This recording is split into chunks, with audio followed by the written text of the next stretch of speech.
What's up, guys? We're on a fish at Dana Point. We're here in the afternoon for once. Gonna try a little fishing into the early night, see what happens. I'm just throwing a little 1/4 ounce anchovy color hookup bait at the old bait barge. Oh, it's a cuda. I haven't seen a cuda in a while. Look at that. Woo.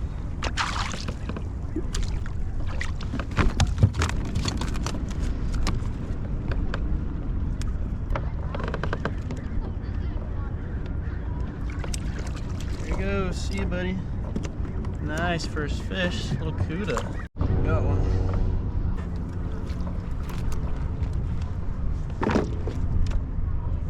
Jackie boy.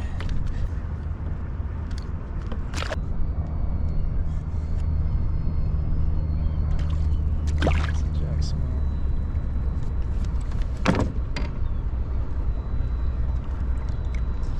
Another Jackie. Alright guys, we made our way outside the harbor here.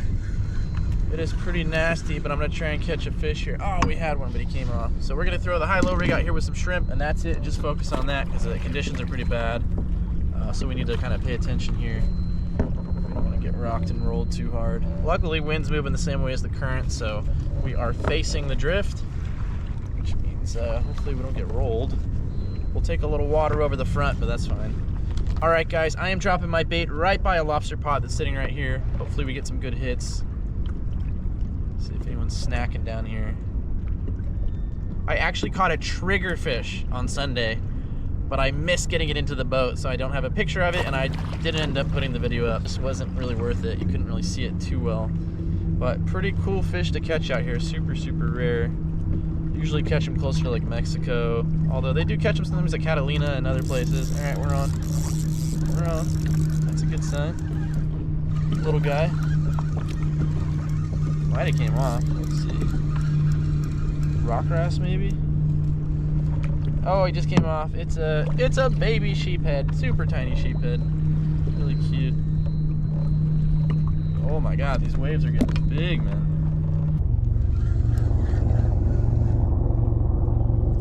Sheephead. He's like, screw you, man. I'm gonna poop on your boat.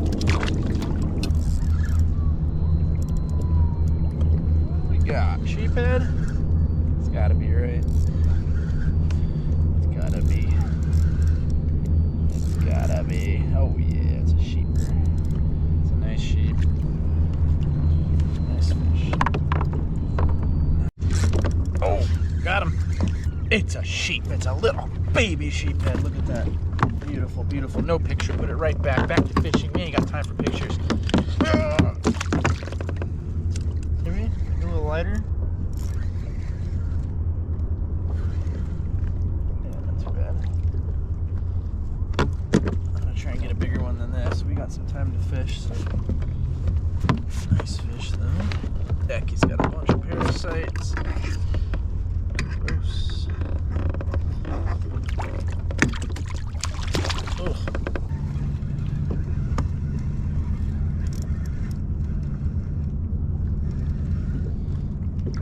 Ah, little rockfish. All right, see you, buddy. Whoop. Goodbye. So long, my fish.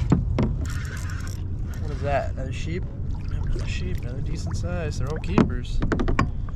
All keeper size. It's not quite big enough for what we're looking for. That's a good sheep.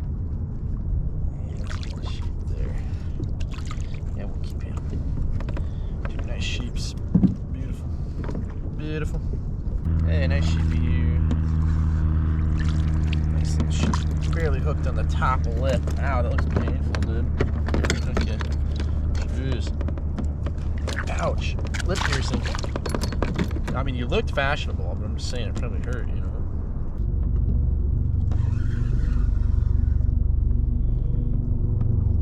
Not heavy, tail hooked. Oh, wait. No, it's not tail hooked. It's got wrapped up. This little sheep. Pretty little male, pretty little male.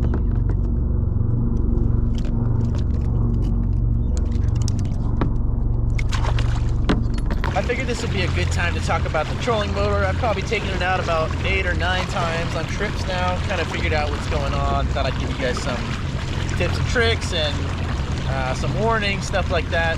Things I like, things I don't like. Overall, great motor. Really easy to take on and off with a quick release bracket. Can't complain about that. Has some really cool features. Obviously, if you get the GPS pinpoint, the anchor mode works great. Very, very, very accurate. You move very, very little. One thing that you need to be aware of, be careful when standing up and hitting that button. If you're moving at all really fast when you hit it, or if there's really strong drift when you hit it and you're not moving with the drift, it's going to immediately try to adjust, right? And that's going to cause some problems for you. All right, as I was saying, super cool. Remote's really handy. You've got to be careful because this thing can run out of batteries, and if you don't have access to your Lowrance unit or you don't have it hooked up to a unit, you're going to be out of luck, and it's just going to be powered on, and you're not going to have access to your remote, and you're going to have to actually remove the power somehow. You're going to have to disconnect the power. So just be aware that that could happen to cause you some problems there. Otherwise, pinpoint's great, super accurate. Connecting to the Lowrance unit, really easy with the NMEA 2000 network. You just plug it up and power it, and it's just literally plug and play, super easy. Top speed in this with the 360, this is the PA14, and the top speed is about 4.8, I'd say. The problem is, if you run it at max power, at least for me, it trips my circuit breaker within about a minute or two. So what I do is I run the motor one step below the max, and I don't have any issues. The circuit breaker never trips, never overheats. Yeah, and no problem. So that's something I would recommend because you don't want it to just be constantly overheating and the breaker tripping while you're out in the water. It's pretty annoying actually. So I'd recommend running it one setting down and you should be good. Another thing I would recommend, there's a couple guys who make back plates that you can attach to this remote that basically protects this little skinny piece down here. It's the problem on this remote, it always breaks. You can see it's a really small piece of plastic, and you can see all the tension, all the pressures right here on this thing. So it's basically a plate that goes over it. It secures that, and it'll never fall off after that. I still need to order mine. You do not want to lose this thing. It's expensive to get a new one. I think it's over $100. Tips for the PA14, I've found that if you don't have your rudder and your skeg down, it moves a lot. It's really hard to keep a straight heading. I also found that it's easiest to tighten up the rudder. It's pretty much as tight as it'll go on the old twistaroo on the side here. It makes it a little bit easier to control, not quite as wobbly.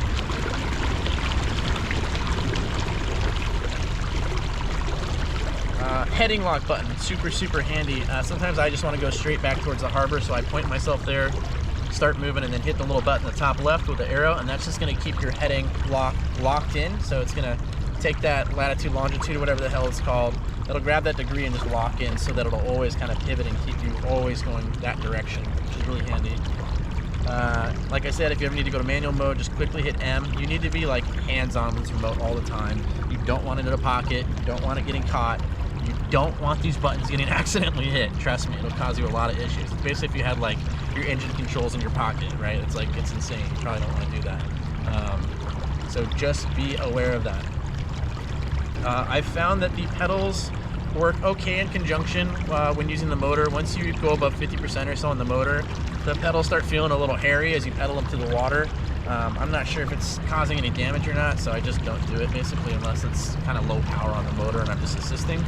Otherwise, I use this piece here, which I think you can see. It comes with a boat. You attach it to the ring on the side, and then you attach it over your pedal, the leg of the pedal, and it keeps it locked in position, and it prevents it from causing damage from the water kind of moving it constantly.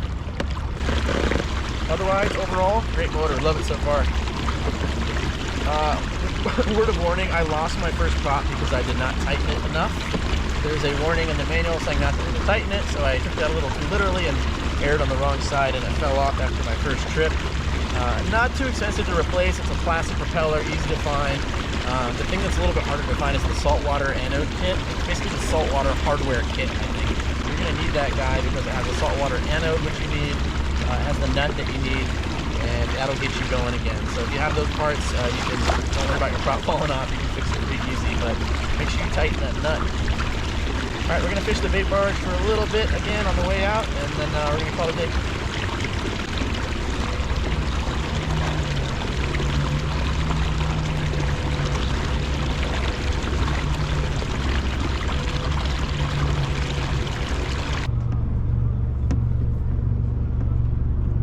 So I tried the bait barge for a little bit, didn't really catch anything. So I moved down to the Harbor Patrol slips, and you can see me fishing that here now. Unfortunately, didn't catch anything here either. So we spent about 20 minutes here, and then I actually headed up and left the harbor. So anyways, hope you guys enjoyed the video. This is actually the first video, I think, officially with the motor on it. Hopefully you guys got some nice tips and tricks from that, and things to look forward to, things to be aware of if you do end up purchasing that motor or something similar. Anyways, I will see you guys next time. Bye.